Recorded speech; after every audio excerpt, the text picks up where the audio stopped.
देखिए, भाजपा की ना एक स्पष्ट नीति है। फायदा अगर होना चाहिए तो मित्रों को होना चाहिए, ये स्पष्ट है। अगर मित्रों को फायदा नहीं हो रहा तो जनता की सुविधाओं के ऊपर कैंची चलानी शुरू करो, जनता को लाइनों में लगा के रखना शुरू करो, क्योंकि जब जनता लाइनों में लगी होगी तो जनता कभी भी अपने हक की आवाज नहीं उठाएगी। लाइनों में लगे क्यों? नोटबंदी की लाइन में लगे, जनधन खातों की लाइन में लगे, कोरोना में लाइन में लगे, हर चीज के लिए आपको लाइन में लगाया गया।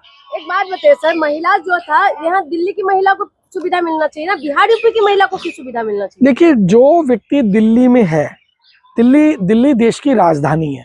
अगर कोई व्यक्ति दिल्ली में आया है, अगर कोई बाहर का व्यक्ति भी दिल्ली में आया है और वो अगर एक हमारा एक गेस्ट के रूप में भी अगर आया है, तो मुझे लगता है कि अगर वो 2 दिन 4 दिन 10 दिन उसका फायदा भी ले लेगा तो मुझे नहीं लगता कि उस बहन बेटी जो बहन या बेटी जो बाहर से आई है वो कहीं हमारा नुकसान कर देगी। हमारे देश में तो वो परंपरा है कि अगर कोई बहन या बेटी घर आ जाए, चाहे वो किसी की भी बहन या बेटी, तो उसके हाथ पे भी कुछ ना कुछ रख के भेजा जाता है, क्योंकि बेटी को देने से, बहन को देने से कभी कमी नहीं पड़ती। और भाजपा जो कहती है बेटी बचाओ, तो इनके लिए बेटियों में फर्क हो गया कि बिहार से बेटी आ गई तो हम फ्री में उसको टिकट नहीं देंगे, फ्री में ट्रेन बस में नहीं चढ़ने देंगे। फायदा उठाएंगे ना सर? हाँ जी, जो वोटर है उनको फायदा उठाने दीजिए, आप लोग विरोध में क्यों आ जाते हैं?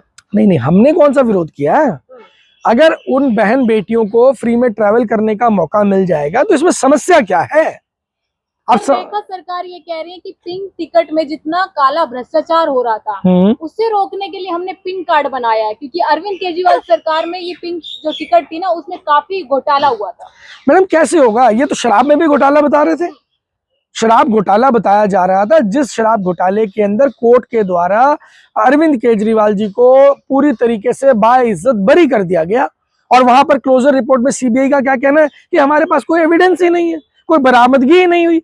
तो ये जो आरोप लगाना है, फर्स्ट डिफेम देन किल, ये भाजपा की एक सोची समझी रणनीति है। मैं कि 10 टिकट यूज होते हैं लेकिन 100 बता देते हैं, तो घोटाला तो हो रहा है ना। देखो, मैं आपको एक चीज बता देता हूँ, भाजपा क्या करती है। भाजपा, मैंने अक्सर ये बात बोली है, भाजपा एक well organised, well planned party है। और मैं पार्टी भी क्यों बोलूं, तो कंपनी है, एक प्राइवेट लिमिटेड कंपनी होती है ना, वैसे कंपनी है जो सामने वाले कॉम्पिटिटर को दबाने के लिए क्या क्या साम दाम दंड भेद क्या क्या किया जाना चाहिए वो सब कुछ करती है। और ऐसे समय के अंदर भाजपा को अच्छी तरह मालूम है कि अगर किसी चीज को कोई कार्रवाई करनी है, कोई एक्शन लेना है, तो उसके लिए सबसे पहले रणनीतिक रूप से उस चीज को डिफेम किया जाए, उस चीज को बदनाम किया जाए। जैसे पिंक टिकट का मामला है, जब इन्होंने रेलवे को बेचना था तो अमृतसर जाने वाली ट्रेन को बिहार भेज दिया करते थे।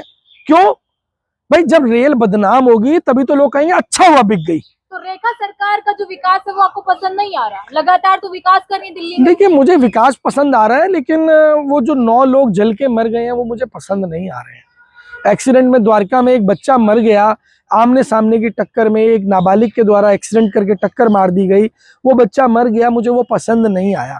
शायद आप लोगों को पसंद आ रहा हो या आपके व्यूअर्स को पसंद आ रहा हो। मुझे लगता है कि सरकार को जिस तरीके से, जिस एक्शन से काम करना चाहिए उस तरीके से सरकार काम नहीं कर रही। सर, आज जो है भगत सिंह जी का शहादत दिवस है, क्या शहीद आजम भगत सिंह, सुखदेव और राजगुरु को आज हम सुबह पुष्पांजलि अर्पित करके आए हैं। और मैं आपको एक चीज बता देना चाहूंगा, सुबह उठ के जब मैंने अखबार पढ़ा नव भारत टाइम्स, मैं बड़ा शॉक्ड था। पूरे अखबार में एक जगह, एक छोटा सा कोना भी शहीद आजम भगत सिंह को समर्पित नहीं था।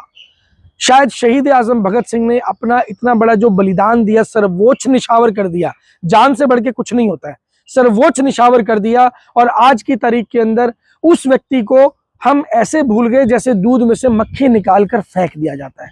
और आज जब हम शहीदी स्मारक, शहीदी पार्क पे पहुंचे ITO पे, तो मैं आपको बता देता हूँ कोई कार्यक्रम वहां नहीं है।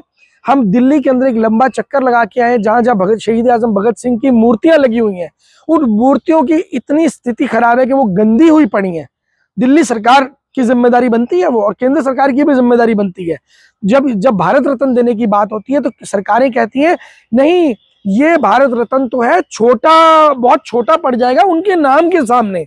जिस व्यक्ति को भारत रत्न मिलना चाहिए उस व्यक्ति को भारत रत्न तो नहीं दिया जाता है, उल्टा अदर कमेंट्स करके उस बात को टाल दिया जाता है। और आज जब बात आती है उनके सम्मान में कोई समारोह करने की या कोई प्रोग्राम करने की, तो किसी जगह कोई भी नेता मौजूद नहीं है। और ये बड़े अफसोस की बात है कि जब हम अपने देश के क्रांतिकारियों को तो भुला देते हैं और गद्दारों के लिए भारत रत्न की मांग करने लग जाते हैं।